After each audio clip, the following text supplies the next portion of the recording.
Sejarah perekonomian global.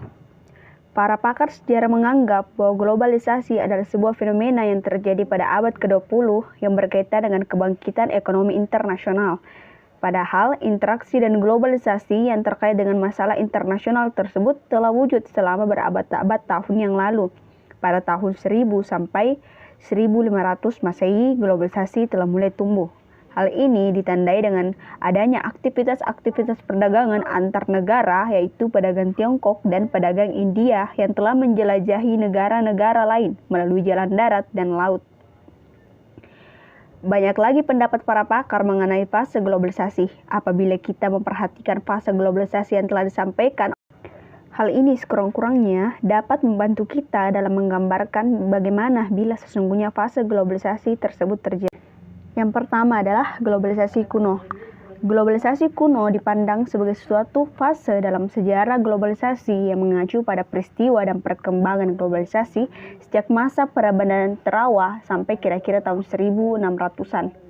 Istilah ini dipakai untuk menyebut hubungan antar masyarakat dan negara dengan cara keduanya dibentuk oleh persebaran ide dan norma sosial baik di tingkat lokal maupun regional. Pada globalisasi awal, negara masih sulit untuk berinteraksi dengan yang lain dikarenakan letaknya yang jauh. Lalu, kemajuan teknologi kemudian memungkinkan untuk negara mengetahui keberadaan negara-negara lain yang letaknya jauh dan fase globalisasi pun baru dimulai.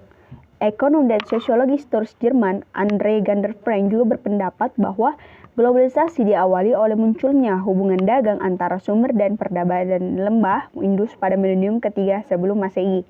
Globalisasi kuno ini terjadi pada zaman Helenistik. Yang kedua, proto-globalisasi. Fase ini dicirikan dengan kebangkitan kerajaan maritim Eropa pada abad ke-16 dan ke-17 Masehi. Pertama kuasa Portugis dan Spanyol, kemudian kuasa Belanda dan British. Dalam abad ke-17, globalisasi juga menjadi suatu fenomena perdagangan swasta apabila didirikannya perusahaan seperti British East India Company yang digagas pada tahun 1600 dan perusahaan Hindia Timur Belanda yang digagas pada tahun 1602. Era penemuan membawa perubahan yang luas dalam globalisasi, menjadi kurung pertama di mana Eurasia dan Afrika terlibat dalam kebudayaan, material, dan pertukaran biologi dengan dunia baru. Integrasi global terus berjalan dengan penjajahan Eropa, Amerika dimulai dari pertukaran bursa Kolombia, tumbuh-tumbuhan, hewan, makanan, penyakit menular, dan budaya antara hemisfera timur dan barat. Ini merupakan salah satu peristiwa globalisasi paling penting dalam sejarah, khususnya mengenai ekologi, pertanian, dan budaya. Tanaman taman baru yang datang dari Amerika yang dibawa oleh pelaut Eropa pada abad ke-16 telah membawa perubahan yang jelas dalam pertumbuhan ekonomi dunia. Dan yang ketiga, globalisasi modern. Globalisasi menghampiri bentuk modern dimulai pada abad ke-19. Perindustrian membenarkan untuk mengeluarkan barang rumah yang murah dengan menggunakan skala ekonomi. Sedangkan pertumbuhan penduduk yang pesat pula turut menjadikan permintaan yang kontinu terhadap berbagai komoditi. Globalisasi pada periode ini tegasnya dibentuk oleh imperialisme abad ke-19.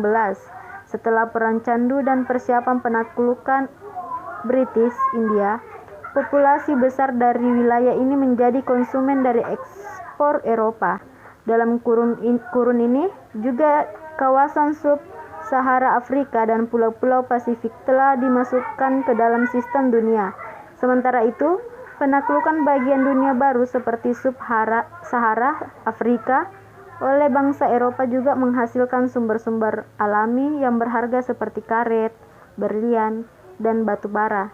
Selain dari itu, ini juga membantu perdagangan bahan api dan pelaburan antara kuasa-kuasa imperialis Eropa, Amerika Serikat, dan tanah jajahan mereka. Dan yang keempat, globalisasi setelah Perang Dunia Kedua, runtuhnya globalisasi. Fase pertama dari globalisasi modern dimulai awal abad ke-20 dengan pecahnya Perang Dunia Pertama. Seorang novelis Yates mengkritik kuasa keuangan globalisasi masa itu, di mana remaja menyatakan bahwa masalah keuangan adalah penyebab dan faktor utama pecahnya Perang Dunia Pertama.